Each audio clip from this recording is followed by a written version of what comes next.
And कर्म मोक्ष में आप सबका बहुत ही प्यार एंड सम्मान के साथ स्वागत है। मेरे टॉपिक्स हैं स्पिरिचुअलिटी, मेडिटेशन, गर्भ संस्कार, एस्ट्रोलॉजी, गीता ज्ञान, इट मीन्स डेट गुड़ ज्ञान, गुड़ विज्ञान, गुड़ रहस्य, तत्व ज्ञान, इन सब पर मैं एपिसोड्स बनाती हूँ। Personality development, acting, stitching, that means fashion designing, इन सब पर मेरे एपिसोड बनने वाले हैं। मेरा हमेशा लाइफ के लिए एकलव्य की तरह ही एटीट्यूड रहा है कि हमें कोई क्या सिखाएंगे, हमें खुद सीखना है। फर्स्ट ऑफ ऑल कुछ भी सीखने के लिए हम खुद प्रिपेयर होने चाहिए। हम लाइफ में कुछ भी अपने आप सीख सकते हैं।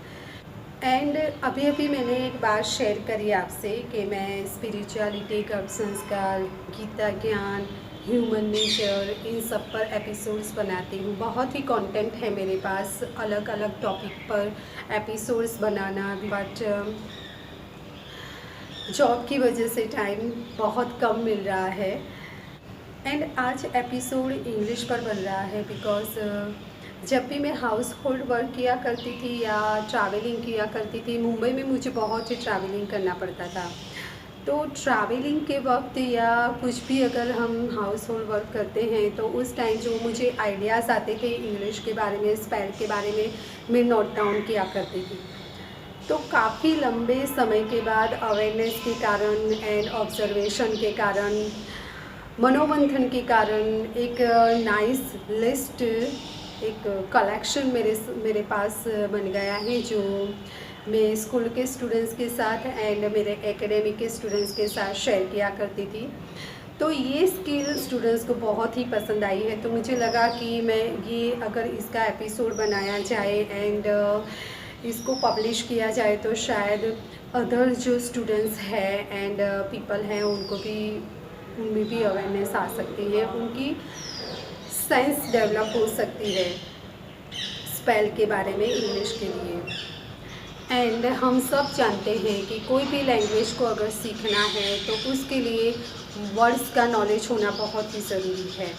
शब्द भंडोर होना चाहिए हमारे पास, वर्ड्स बैंक होनी चाहिए। एंड मेरे पास जो कलेक्शन है उसमें स्पेल सेंस छिपी हुई है। एंड आजकल साइंस से काम चलता है बिकॉज टेंसेस आर आउटडेटेड। जी हाँ, आपने बिल्कुल सही सुना। मेरा मतलब है कि अब साइंस का ज़माना है। इंग्लिश सीखने के लिए जितने टेंस ज़रूरी है उतनी ही ज़रूरी है साइंस। मैं साइंस को यूज़ करके इंग्लिश सिखाती हूँ, जो ये एपिसोड के एंड में आपको वो भी एक्सप्लेन करूँगी। इसको पर्सनालिटी डेवलपमेंट का पार्ट भी हम अगर मानना चाहें तो मान सकते हैं। हाँ, ये बात अलग है कि इसमें social personality, glamour personality and spiritual personality, attitude and etiquettes towards all this personality, ये सब कुछ बाकी है, बट इसको एजुकेशनल पर्सनालिटी कह सकते हैं।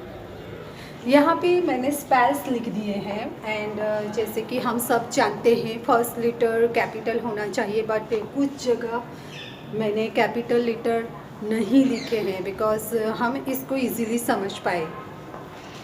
फर्स्ट है आइज़, तो आइज़ वर्ड के सामने अगर हम आर लगा दें तो बन जाता है राइस।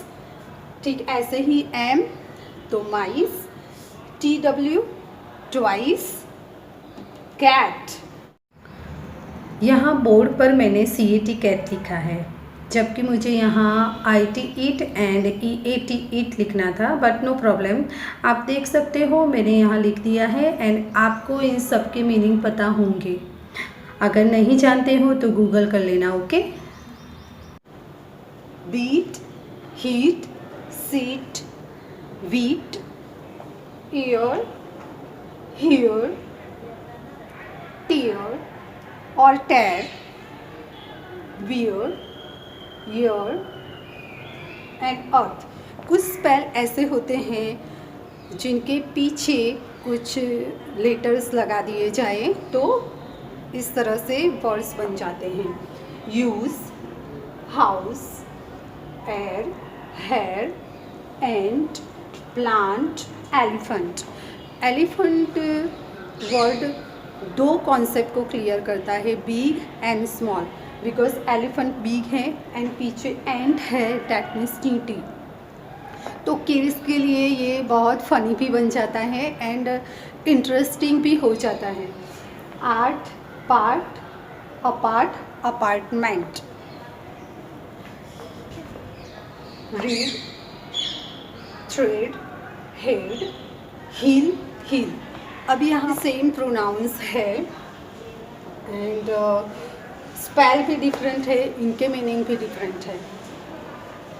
रेज, राइस, राइस का पास्ट है रोज़, रोज़ नाउन भी है एंड राइस का पास्ट रोज़ बनता है। Feel, feel,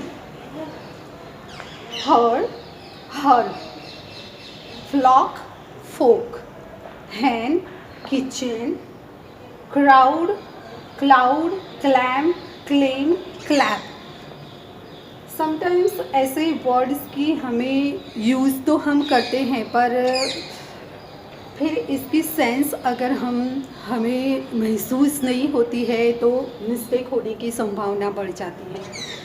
lip, clip, eat, heat, cheat, cheap. All, hall, wall, well, well that means अच्छा, वेल डेट मीन्स कुआं, वेल डेट मीन्स उद्गार। लाइक कभी कभी लोग बोलते हैं अरे, तो जो अरे है डैट इज़ वेल, बट अरे बोलना मुझे नहीं पसंद है, मैं कभी नहीं बोलती हूँ, मेरी एंटायर लाइफ में मैंने ये कभी नहीं बोला है। वेल आई डोंट नो, अरे मुझे नहीं पता, डैट इज़ वेल, मैं कभी नहीं बोलती हूँ because I don't like that word. अरे करके बोलना मुझे अच्छा नहीं लगता है।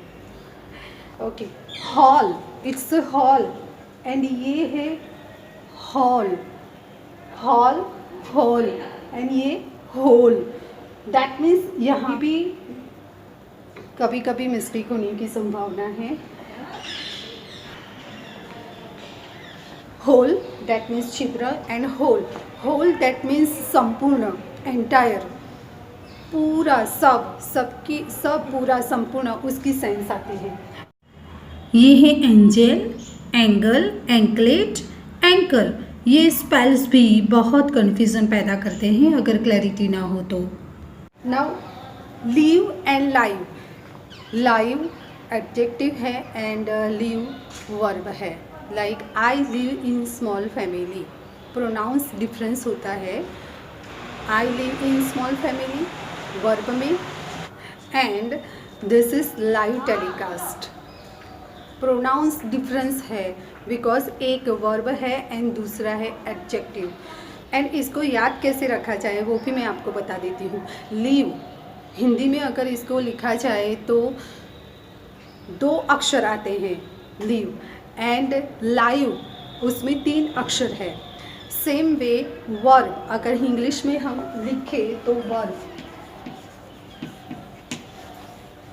4 लेटर्स है and adjective that means verb से ज़्यादा लेटर्स है। ओके, तो इस तरह से हम इसको याद रख सकते हैं। लाइव किसको कहेंगे एंड लीव किसको कहेंगे, तो इस तरह से हम लीव एंड लाइव को याद रख सकते हैं। वर्ब किसको कहेंगे, वर्ब का प्रोनाउंस क्या करेंगे एंड एडजेक्टिव का प्रोनाउंस क्या करेंगे। तो प्रोनाउंस को याद रखने के लिए यही स्किल है। उसके बाद है लीव, लीव डेट मीन्स छोड़ना एंड लीव्स अगर एस लग जाता है सेम स्पेल तो उसका मीनिंग बदल जाता है। लीव्स डेट मीन्स पत्ते, पान, ट्रीज के पत्ते, पेड़ के पत्ते, पान। Snacks, snake, neck and naked. Okay, and here seat, noun है एंड SIT सीट वो वर्ब है। सीट को हम एडजेक्टिव फॉर्म में भी यूज़ कर सकते हैं एंड सीट्स पर से ही मैंने आपको भी बताया सीट। ओके, एंड सीट एक और वर्ड है यहाँ हीट, तो HIT and feet. Okay, feet ये फील है तो फीट, यहाँ L एंड T का डिफरेंस आता है. And seat, seat SHEET, sit and SHIT, I can tolerate winter. और मैं यहाँ पे शूट कर रही हूँ तो बोला भी नहीं जा रहा मुझसे बिकॉज ऑफ विंटर. इतनी ठंड में मैं शूट कर रही हूँ, मुझसे बोला भी नहीं जा रहा है. Next spells date, date, date that means खजूर, डेट दैट मीन्स तारीख, एंड डेट दैट मीन्स जो बॉयफ्रेंड एंड गर्लफ्रेंड की होती है डेटिंग वो. सॉरी, मुझसे बोला भी नहीं जा रहा है बिकॉज बहुत ठंड लग रही है एंड इवन ये लिखा भी नहीं जा रहा था. Okay, next is desert and ये है डिज़र्ट. डेजर्ट दैट मीन्स रेगिस्तान, डिज़र्ट डिज़र्ट दैट मीन्स मिठाई. स्पेल में एक यहाँ डिज़र्ट के स्पेल में एक एस ज़्यादा है, डेजर्ट के स्पेल में एक एस नहीं है. याद रखना तो इजी हो जाता है इससे ही, बट कभी ना कभी मिस्टेक होने की संभावना इसमें भी है. तो जैसे हमने अभी देखा लाइव एंड लिव, उसको हिंदी में अगर लिखा जाए सेम वे ये वो फॉर्मूला यहाँ अप्लाई करना है. तो डेजर्ट एंड डिज़र्ट, फिर भी इसमें मिस्टेक होने की संभावना है. तो इसको अब इसका मीनिंग ही देख लेते हैं. डेजर्ट दैट मीन्स रेगिस्तान, उसको छोटा बना देते हैं. गुजराती में उसको कहते हैं रण, रण प्रदेश, रण. एंड डिज़र्ट दैट मीन्स मिठाई. तो यहाँ डेजर्ट दैट मीन्स रण हो गया, तो ये वर्ड भी स्मॉल है, रण भी स्मॉल वर्ड हो गया एंड 2 अक्षर का वर्ड हो गया. एंड यहाँ पे डिज़र्ट दैट मीन्स मिठाई, तो 3 अक्षर का वर्ड हो गया. तो इस तरह से याद रख सकते हैं कि मिठाई उसमें अक्षर ज़्यादा है, सेम वे यहाँ एस ज़्यादा है. देन दैट मीन्स फिर, बाद में. एंड देन दैट मीन्स यहाँ कंपेरिजन है, बेटर देन दिस. तो ये देन है, कंपैरिजन बताने वाला देन. सिक दैट मीन्स बीमार होना एंड सिक दैट मीन्स मांगना. ये है wear, wear war war. Wear that means पहनना, वॉर दैट मीन्स पहना था. ओके, एंड सेम प्रोनाउंस होता है यहाँ WAR, वॉर दैट मीन्स युद्ध. अब युद्ध के लिए ये स्पेल है एंड लड़ाई के लिए बैटल है. ओके, एंड सेम इसकी तरह ही है टैर, ये वर्ब है. अब यहाँ हमने वेर नहीं कहा, इसको वियर कहा. वेर ये है. ओके, एंड ये है टैर. टैर वर्ब है दैट मीन्स फाड़ना. Tore, tore. Now tear, tear that means आंसू, वो नाउन है. नाउन दैट मीन्स नाम. अब कभी कभी किड्स को ये नाउन का कॉन्सेप्ट याद नहीं रहता, तो हम उनको ये ऐसे एक्सप्लेन कर सकते हैं कि आँख में से निकलने वाला पानी. अब हम हमारी लैंग्वेज में इतना लॉन्ग तो नहीं बोल सकते ना, इसीलिए आँख में से जो निकलता है पानी उसको एक नाम दिया गया, आंसू. ओके, तो आंसू that means tears. Water drops, हम वाटर ड्रॉप्स ऐसा भी नहीं बोल सकते हैं अपनी इंग्लिश लैंग्वेज में. अगर हम इंग्लिश बोल रहे हैं तो उसके लिए टीयर्स, टीयर. तो ये कॉन्सेप्ट, नाउन का कॉन्सेप्ट हर जगह अप्लाई होता है। स्पेल सेम रहेंगे ear, but pronounce is different. Tear, tear verb है एंड टीयर नाउन है। वर्ब के तीनों रूप का कलेक्शन ऐसे लिस्ट आउट करो जिसमें कहीं ना कहीं स्किल छिपी हुई है। मैं सारे स्पेल्स आपके साथ शेयर नहीं करूंगी बिकॉज मैं चाहती हूँ कि आपकी सेंस डेवलप हो एंड धीरे धीरे वो फन में कन्वर्ट हो जाए एंड आप एंजॉय कर पाओ। नाउ यहाँ मैंने वर्ड यूज़ किया सेंस। तो सेंस हम किसी के साथ इंटरेक्शन करते हुए भी कर सकते हैं। लाइक मैंने अपने स्कूल के स्टूडेंट्स को एंड मेरी एकेडमी के स्टूडेंट्स को मैंने पूछने का इंग्लिश पूछा। स्टूडेंट्स ने बताया मैडम हमें नहीं पता है, और मैंने उनसे कहा मैं जानती हूँ कि आप जानते हो। फिर मैंने उनको कहा कि हम कार लेके जा रहे हैं एंड बहुत बारिश हो रही है, आगे का रास्ता नज़र नहीं आता है, तब हम कार पर से पानी हटाने के लिए क्या यूज़ करते हैं? उन्होंने तुरंत कहा मैडम वाइपर। मैंने कहा एग्जैक्टली, पोंछना डैट मीन्स वाइप करना।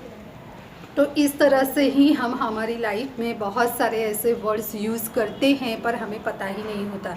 तो हमारी सेंस को कोई नहीं जगाएगा, हमें खुद अपनी सेंस को जगाना है, जैसे मैंने जगाया।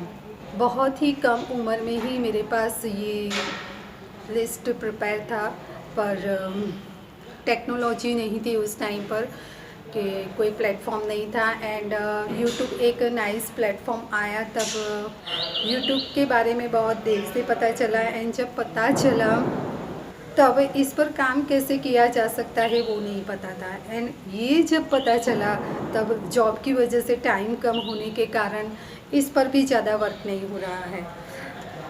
एक इंटरेक्शन मैंने गांव की लेडीज़ के साथ किया था। नाउअडेज़ गांव के लोग भी बहुत ही क्रेज़ी हैं इंग्लिश के लिए एंड उनमें भी बहुत सारी नॉलेज है, बट जैसा कि हमने अभी अभी जाना कि हम जानते हैं फिर भी नहीं जानते हैं, ऐसा हो जाता है कभी कभी। सो इंटरैक्टिव करते हुए मैंने उनको कैंची का इंग्लिश पूछ लिया, तो उन्होंने बताया हम नहीं जानते हैं। तो मैंने कहा कि मैं जानती हूँ कि आप जानते हो। तो वो शॉक्ड हो गए, बोले कि कैसे। फर्स्ट ऑफ ऑल मैंने उनको क्वेश्चन किए कि आपके कितने चिल्ड्रन हैं, तो उन्होंने बताया 2। फिर बात बात में पता चला, उन्होंने ही बताया कि उनकी पहली संतान नॉर्मल डिलीवरी से हुई है एंड जो सेकंड संतान है उसके लिए सीजर करना पड़ा था एंड उसकी हालत भी ठीक ना होने की वजह से उसको पेटी में रखा गया था। डैट मीन्स संदूक, गुजराती उसको पेटी कहते हैं।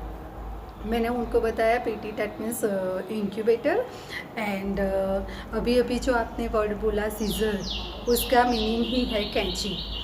तो यही होता है कि हम जानते हैं फिर भी हम नहीं जानते हैं। सेम ऐसा एक और वर्ड है क्लोज। क्लोज डैट मीन्स बंद करना and short that means same meaning बंद करना। शॉर्ट डैट मीन्स चुप करना, बंद करना। एंड ये दोनों वर्ड्स उसको यूज़ करने की सेंस अलग अलग है। दोनों का मीनिंग भले ही सेम है, पर अगर इसको यूज़ करना है तो क्लोज की जगह हम शॉर्ट नहीं यूज़ कर सकते हैं, शॉर्ट की जगह हम क्लोज नहीं यूज़ कर सकते। तो ये जो वर्ड है कभी कभी पूछा जाता है तो यही होता है, जानते हैं फिर भी नहीं जानते।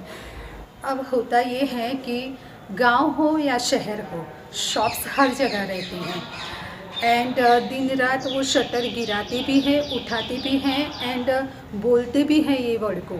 फिर भी कभी कभी ऐसा हो जाता है कि उनको शॉर्ट डैट मीन्स बंद करना एंड चुप करना, ये मीनिंग नहीं पता होता। तो ये बात हो जाती है जानते हुए भी अनजान होना। मैं यूनिवर्स को आप सबके सामने थैंक यू कहना चाहूँगी बिकॉज़ ये गॉड गिवन गिफ्ट है मेरे लिए, गॉड के ब्लेसिंग्स है जो मैं हर सब्जेक्ट को बहुत इजी बना देती हूँ। गॉड ने मुझे हर सब्जेक्ट को इजी बना देने का ब्लेसिंग्स दिया है एंड एक्चुअली ये पेरेंट्स से भी आ सकता है। बिकॉज़ कुछ हम अपनी स्ट्रेंथ लेके आते हैं एंड कुछ पेरेंट्स से मिलते हैं। तो एंड मेरा स्लोगन है कि पेरेंट्स की सेंस, गुण एंड संस्कार उनके संतान में आते हैं, ठीक ऐसे ही शिक्षक की सेंस, गुण एंड संस्कार उनके विद्यार्थी में आते हैं।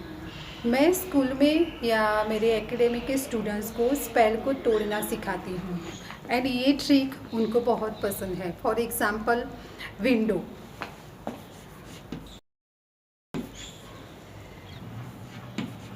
Window, wind plus blow, wind that means पवन, ब्लो डैट मीन्स फूंकना। तो इस तरह से दो वर्ड्स एक साथ में ही पता चलने से किड्स का इंग्लिश के लिए इंटरेस्ट और भी बढ़ जाता है। स्टूडेंट्स का इंटरेस्ट और बढ़े उसके लिए एक और एग्जांपल है काइट। काइट शब्द सुनते ही किड्स विजुलाइज करेंगे पतंग को, बट काइट डैट मीन्स चील, जो बहुत ऊंची उड़ान भरने वाला पक्षी है। तो यहाँ ये अंदाज़ा लगाया जा सकता है कि बहुत ही ऊपर जाने वाला, बहुत ही ऊंची उड़ान भरने वाला, उस पर से ही, दैट मीन्स वो काइट बर्ड है, उस पर से ही, उससे ही पतंग को नाम दिया गया है काइट। एक और वर्ड है जिसके लिए अंदाज़ा लगाया जा सकता है एंड वो है बेबी। मेल जेंडर हो या फीमेल जेंडर हो, इंग्लिश में उनको बेबी ही कहा जाता है।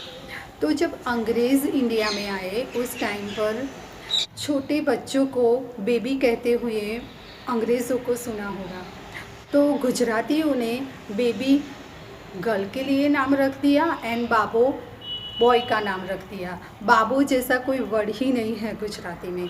ये एक अंदाज़ा है मेरा, शायद मैं गलत भी हो सकती हूँ। कुछ और वर्ड्स जो मैं आप सबसे शेयर करना चाहूँगी।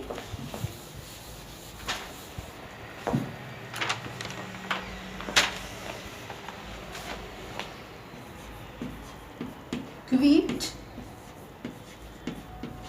Quite, quite, quiet and quite.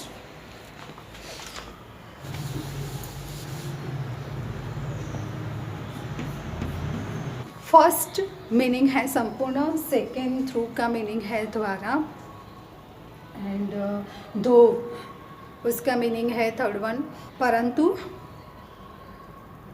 And fourth one think का पास थॉट, एंड ये टीच का पास टॉट, एंड ये टफ दैट मीन्स रफ, मुश्किल, हार्ड, कठिन।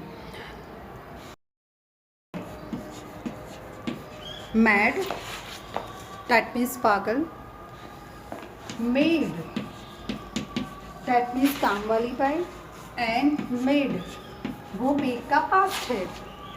इसी तरह आपका होमवर्क है सेल दैट मीन्स बेचना, एंड सेल लगा हुआ होना, दोनों सेल के स्पेल डिफरेंट है, ओके।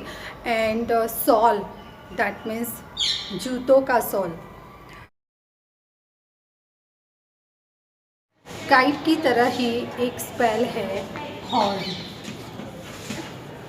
जब हम ट्रैवलिंग करते हैं तो ट्रक के पीछे लिखा होता है हॉर्न प्लीज़, अगर गुजराती है तो लिखा होगा हॉर्न मारो।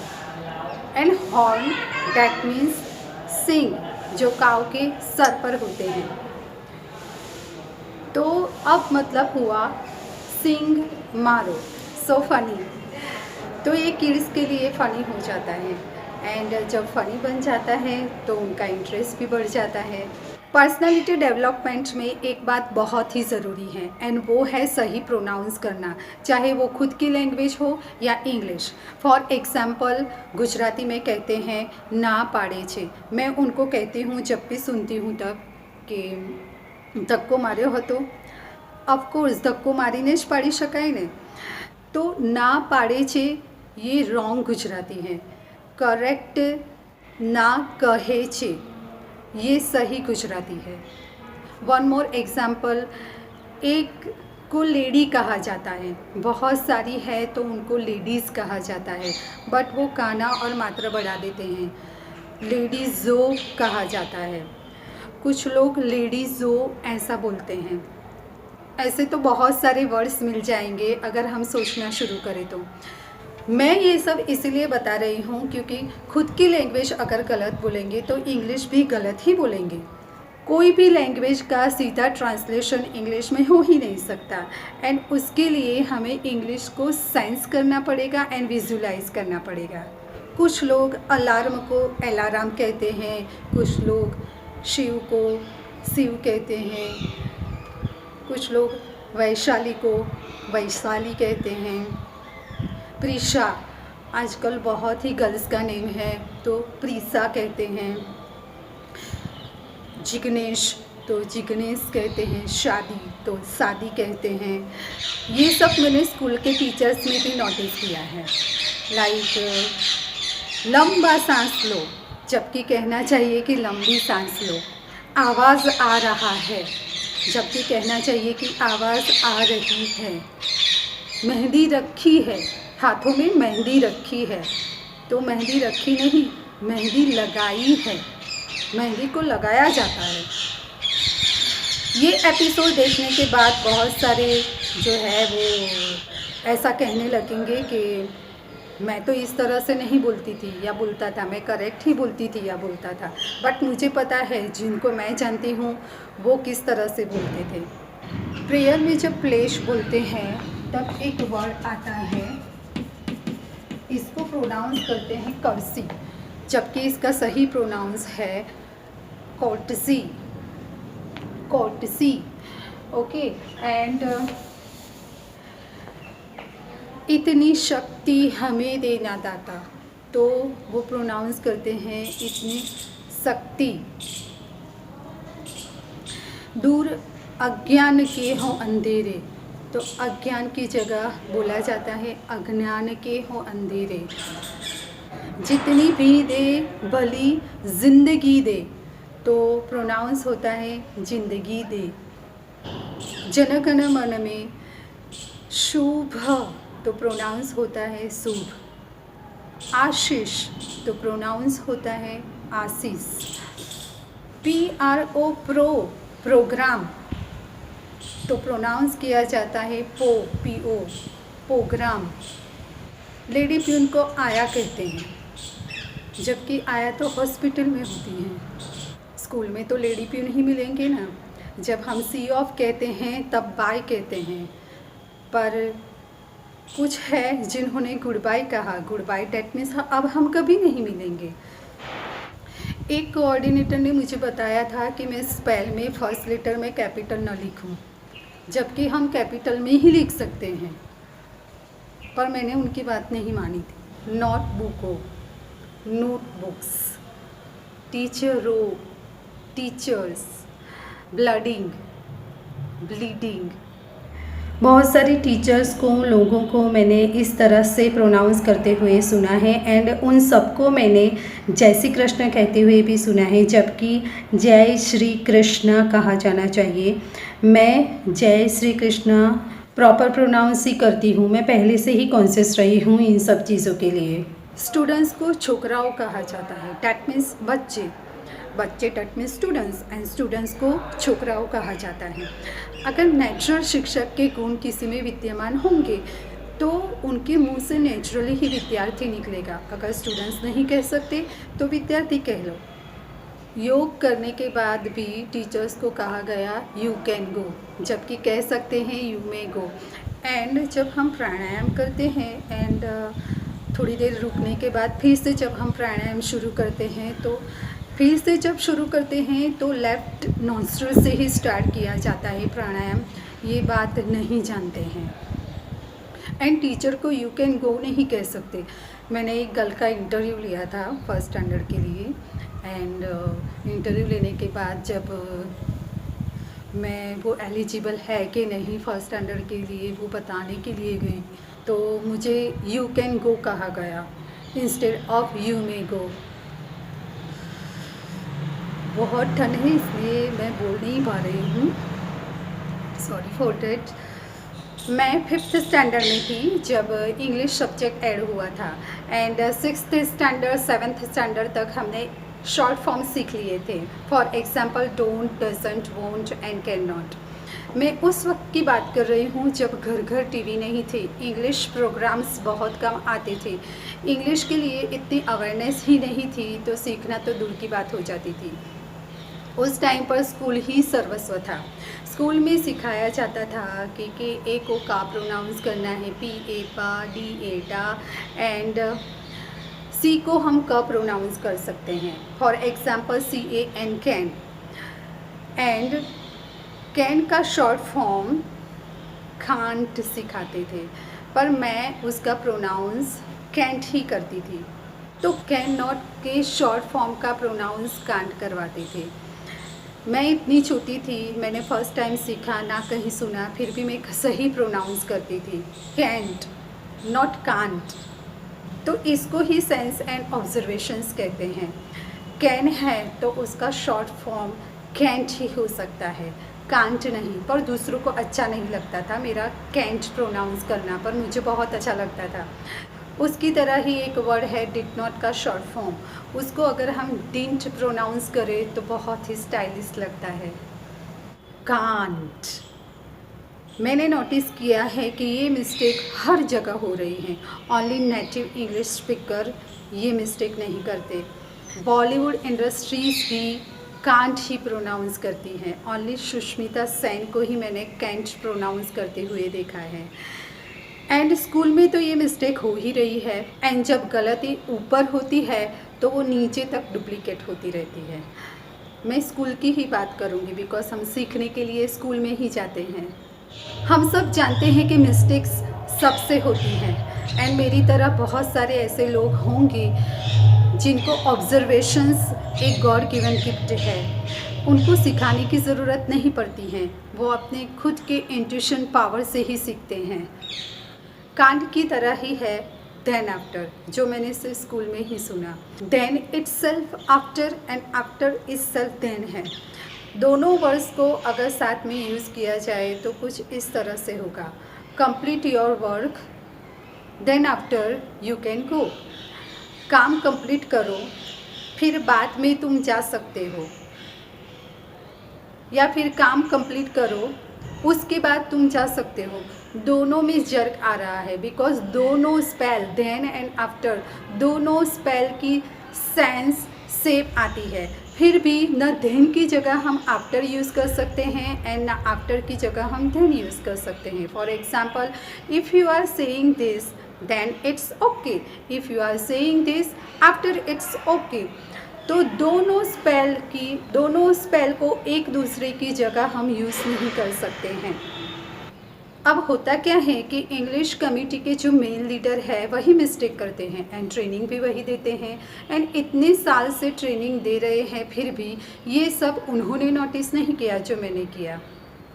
एंड इट्स सो स्ट्रेंज कि एजुकेशन फील्ड में टीचर्स को अपना ऐसा नॉलेज सबके सामने रखने का मौका नहीं मिलता।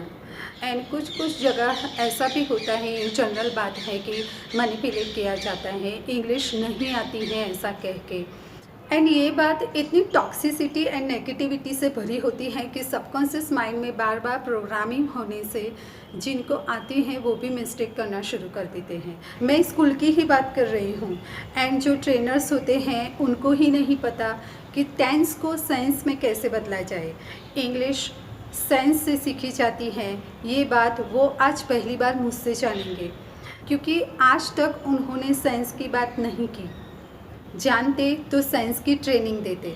मैं कुछ एग्जाम्पल्स शेयर कर रही हूँ जो सेंस से बनते हैं। यहाँ पर मैंने लिखा है she dances as if she were Madhuri Dixit. She dances as if she were Madhuri Dixit. तो हम कभी कभी ऐसी बात करते हैं किसी के डांस के बारे में कि वो ऐसे डांस कर रही है जैसे माधुरी दीक्षित ना हो। तो उसके लिए ये कहने के लिए अगर हम टेंसेस ढूंढने जाएंगे तो वो नहीं मिलेंगे। तो ये सेंस है वो सेंटेंस को बोलने के लिए। फिर से वो ऐसे डांस करती हैं जैसे माधुरी दीक्षित ना हो। तो ये सेंटेंस के लिए ये सेंस होती है। तो ये सेंटेंस में जो सेंस छिपी है उसको बोलने के लिए एज इफ़ को यूज़ करना होता है एंड एज इफ़ के साथ हमेशा वेर ही जाता है। दैट मीन्स एज इफ़ के साथ वेर ही यूज़ होगा। यहाँ शी के साथ वॉज यूज़ नहीं होगा। विल भविष्य को दर्शाता है and would present and past दोनों, ये याद रखना है। एंड एक स्क्रीनशॉट ले लीजिए, अदरवाइज़ नोटबुक में लिख दीजिए, बिकॉज यहाँ पर मैं वन बाय वन इनमें छिपी हुई सेंस को एक्सप्लेन करूँगी। नाउ फर्स्ट है वुड। वुड को समझे। फर्स्ट सेंस है उसकी मैं किया करता था, पास्ट। जैसे मैंने अभी कहा वुड प्रेजेंट एंड पास्ट दोनों के लिए यूज़ किया जाता है, तो उसकी फर्स्ट सेंस है मैं किया करता था, तो हमें याद आएगा use to. We use to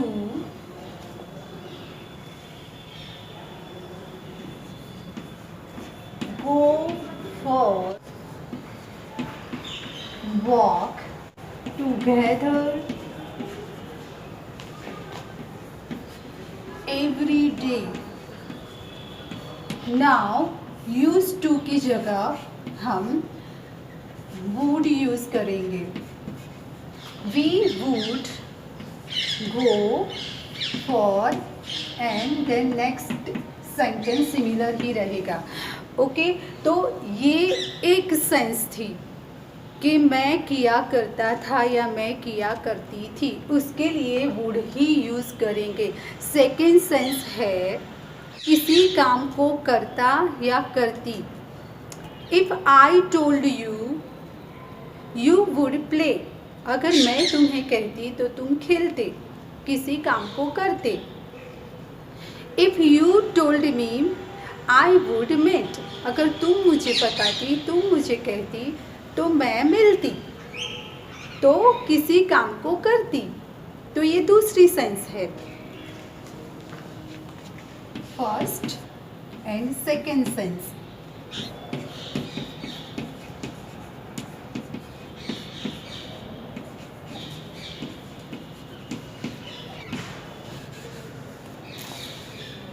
and third sense है मैं जानती थी ये होगा। डैट मीन्स मैं पास्ट से जानती थी या जानता था कि ये होगा, एंड अभी प्रेजेंट में बता रही हूँ। एंड अगर हमें भविष्य की बात करनी है तो हम इस तरह से बताते हैं I know that it will happen. And ये पास्ट की बात हम बता रहे हैं, आई knew that it would happen, मैं जानती थी कि ये होगा। दैट मीन्स पास्ट से जानती थी। I knew that he would die, मैं जानती थी कि वो मर जाएगा। I knew that you would think like this, मैं जानती थी कि तुम इस तरह ही सोचोगे। पास्ट से ही हमको पता होता है कि ये जो इंसान है ना ऐसा ही बोलेगा। फॉर एग्ज़ाम्पल 2-3 दिन पहले, डैट मीन्स वो पास्ट ही हो गया। तो पास्ट से 2-3 दिन पहले से ही मैं ये जानती थी और मैं अभी बता रही हूँ प्रेजेंट में कि तुम ऐसा ही सोचोगे या ऐसा ही बोलोगे। तो ये पास्ट की बात हो गई, भविष्य की नहीं। तो ये सेंस इसमें याद रखनी है कि मैं जानता था या जानती थी ये होगा। Next would be. Would be की सेंस है होता या होती। यहाँ पर भविष्य की बात नहीं है, भविष्य नहीं है। भविष्य के लिए इस तरह से बोला जाता है she will be in Mumbai, वो मुंबई में होगी। यहाँ होगी सेंस नहीं है, होगी या होगा सेंस नहीं है, वो फ्यूचर की बात हो गई। यहाँ सेंस है होती, तो होती या होता उसके लिए वुड बी यूज़ होता है। I would be in Mumbai, मैं मुंबई में होती, but I got government job and I came back here. मैं मुंबई में होती बट मुझे गवर्नमेंट जॉब मिली एंड मैं यहाँ आ गई। Next is would be going. यहाँ पर दो सेंस है, फर्स्ट है किसी काम को कर रहा होता, दैट मीन्स अभी भी अगर मैं वहाँ होती या होता तो मैं वो काम कर रही होती, ये फर्स्ट सेंस।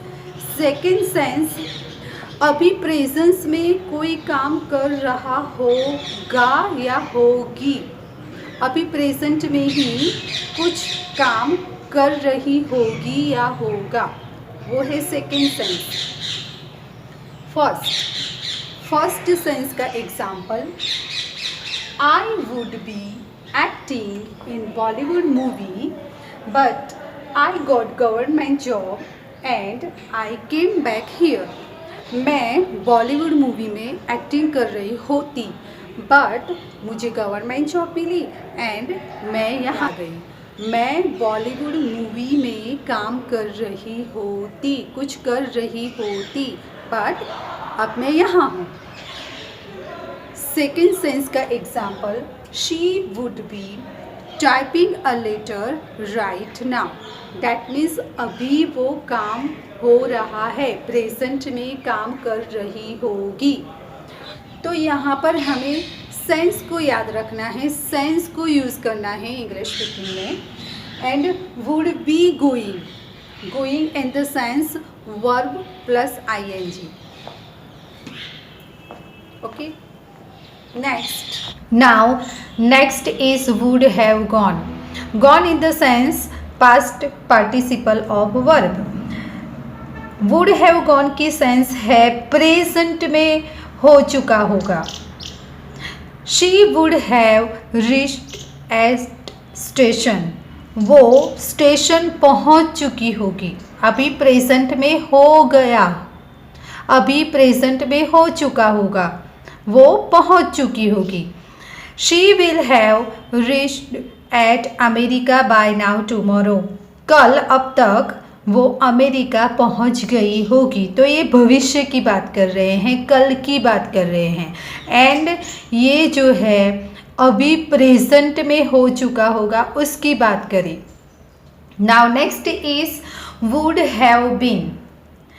इसकी सेंस है हो चुकी होती, हो चुका होता, बन चुकी होती, बन चुका होता। I would have been more excited if you had informed me early about this function, about your marriage। मैं और ज़्यादा एक्साइटेड होती अगर तुमने मुझे पहले से इन्फॉर्म किया होता। मैं और एक्साइटेड बन चुकी होती या बन चुका होता, हो चुका होता या हो चुकी होती अगर तुमने मुझे पहले से इन्फॉर्म किया होता।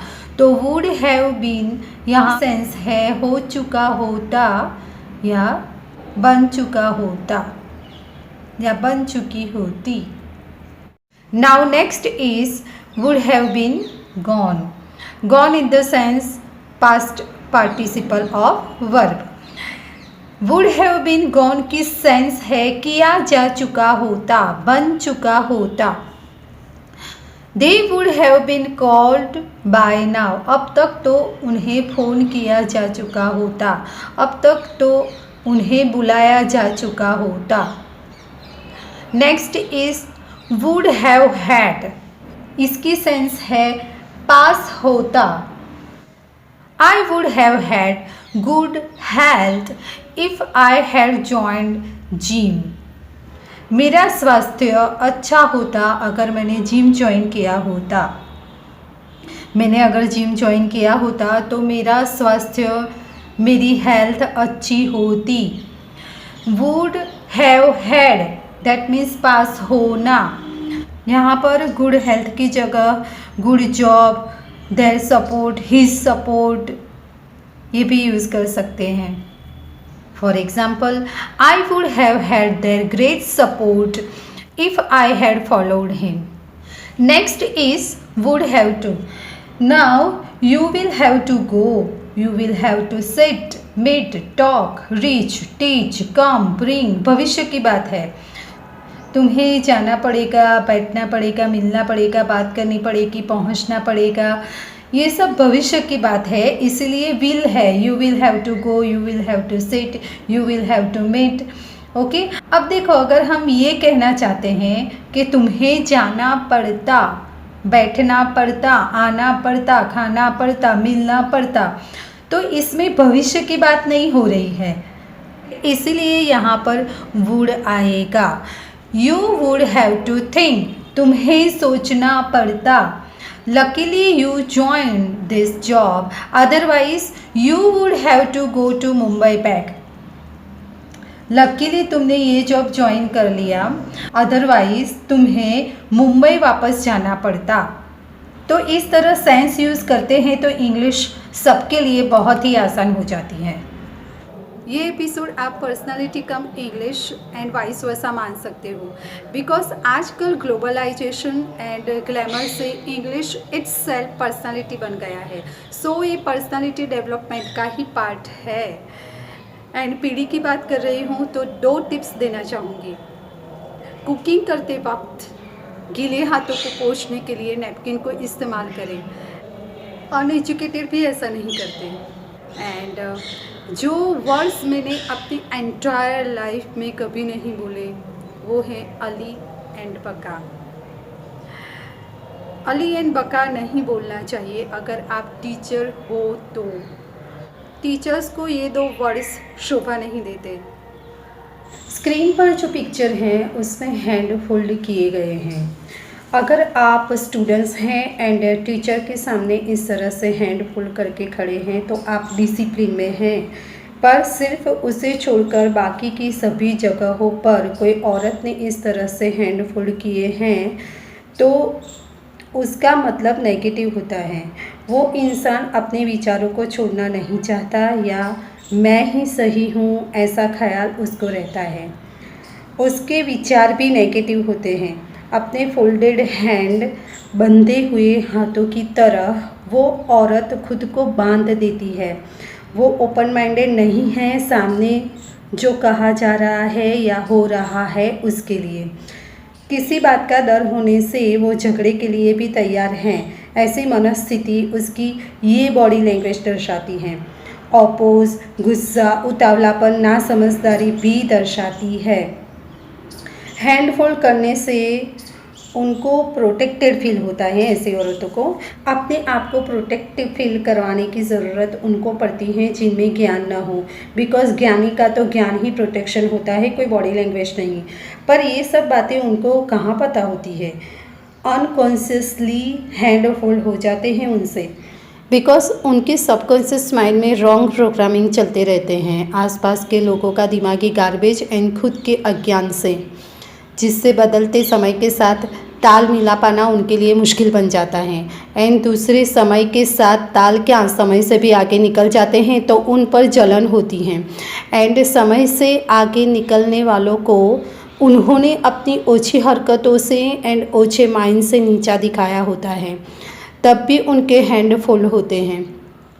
सेम चीज़ कमर पर दोनों हाथ आ जाते हैं उनकी भी है।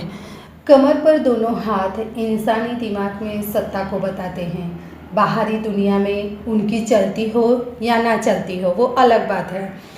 कभी कभी तो कोई सत्ता नहीं है, कोई पद भी नहीं है एंड पढ़े लिखे भी नहीं है, फिर भी हर वक्त दिमाग में सत्ता का झूठा नशा रहता है।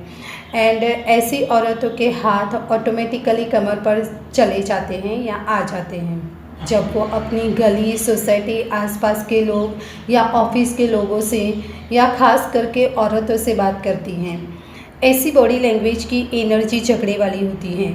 ऐसी बॉडी लैंग्वेज पुरुषों में बहुत कम मिलती है देखने को, अगर आपने नोटिस किया है तो। औरतों में ये बॉडी लैंग्वेज बहुत देखी गई है। इस बॉडी लैंग्वेज से वो अपना नेगेटिव पावर दिखाना चाहती है। कोई भी इंसान की ऐसी बॉडी लैंग्वेज उनकी माइंड की साइकोलॉजी को दर्शाती है एंड ये सब बॉडी लैंग्वेज की यही साइकोलॉजी है। अब हमारे नेक्स्ट एपिसोड के बारे में शेयरिंग करूँगी। मार्केट में रूमर है तुझे कुछ नहीं आता, कोई बात नहीं, तू एक काम कर, तू टीचर बन जा। मेरे डैड कहते हैं जो कहीं नहीं टके वो यहाँ टके। फर्स्ट टके का मतलब है टिकना, जो कहीं नहीं टिकते, जो कहीं नहीं टिकता वो यहाँ टके। दूसरा जो टके हैं उसका मीनिंग है कम पैसों में भी टिकना। डैट मीन्स कम पैसे मिलते हैं वहाँ पे भी जॉब करने के लिए रेडी हो जाते हैं। तो प्राइवेट सेक्टर स्कूल्स में सैलरी स्केल कम होने से बहुत ही इंटेलिजेंट बॉय टीचर नहीं बनते।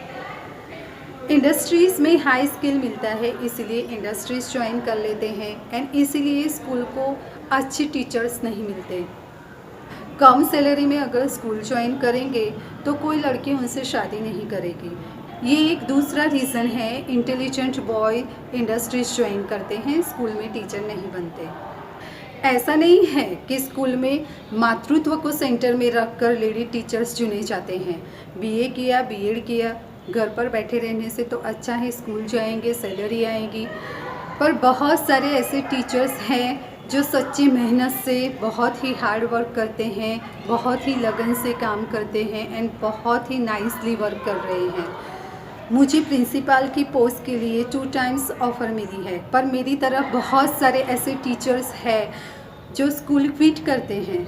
रीज़न, स्कूल्स में टीचर्स के सिलेक्शन के लिए कैंडिडेट्स की डिग्री के साथ साथ कैंडिडेट्स की स्ट्रेंथ भी देखनी चाहिए।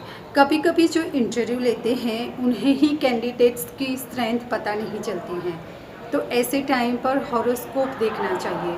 एस्ट्रोलॉजर्स अगर बताते हैं कि ये कैंडिडेट पंच महापुरुष हैं तो उनका सिलेक्शन टीचिंग के लिए होना चाहिए। कभी कभी तो स्कूल को ही ऐसे टीचर्स चाहिए जिन्हें कुछ ना आता हो, बिकॉज वो ट्रेनिंग दे सके एंड उनका ईगो सेटिस्फाइड हो। नेक्स्ट एपिसोड में मैं बताऊंगी कि श्रेष्ठ शिक्षक के हॉरोस्कोप, प्लैनेट्स एंड नक्षत्र कैसे होते हैं। अब वो समय आ गया है कि शिक्षक का सिलेक्शन हॉरोस्कोप देखकर किया जाए। आज के एपिसोड में अगर आपको कुछ भी पसंद आया है तो लाइक करिए, शेयर करिए एंड अगर आपका अंतरात्मा कहता है तो सब्सक्राइब भी कर लेना। Thank you so much.